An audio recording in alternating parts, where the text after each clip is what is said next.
এই যে মেয়ে নতুন শাড়ি নিয়েছে পুজোতে পরবে বলে, প্লেন শাড়ি নিয়েছে, যে প্লেন শাড়িটা নিয়েছে।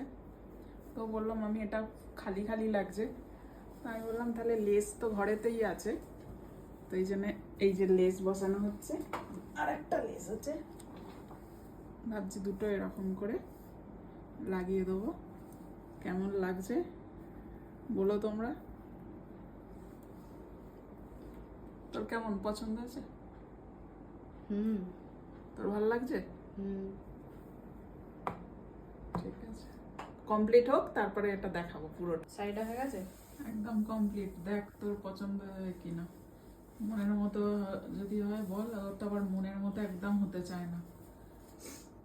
ঘরে করে দিই কত আমি নিজের হাতে, ও ড্রেস বলো তোমার প্যান্ট বলো সব আমি লেস বসিয়ে বসিয়ে সুন্দর বানিয়ে দিই, তাও আমাকে বলবে যে মামি ভালো করে বানাওনি।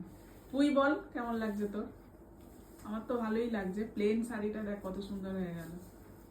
মঙ্গলবার, কালকে বুধবার ছিল, আজ বৃহস্পতিবার, তাই তো? তোমরাও বলবে কেমন লাগছে। বন্ধুরা দেখো, এইটাও মেয়েকে প্লেন শাড়ি ছিল, ওর দিদা দিয়েছে ওকে প্লেন শাড়িটা, তো আমি এইটাকে এরকম লেস বসিয়ে বানিয়েছি। কেমন হয়েছে?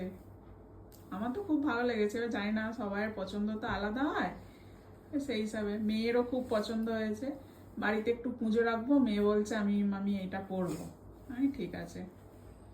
হেভি লাগছে, পুরো প্লেন ছিল শাড়িটা, একদম লুকটাই চেঞ্জ হয়ে গেছে। একদম ভালো করে সেজে ব্লগে দেখাবো কেমন লাগবে, ঠিক আছে? একদম।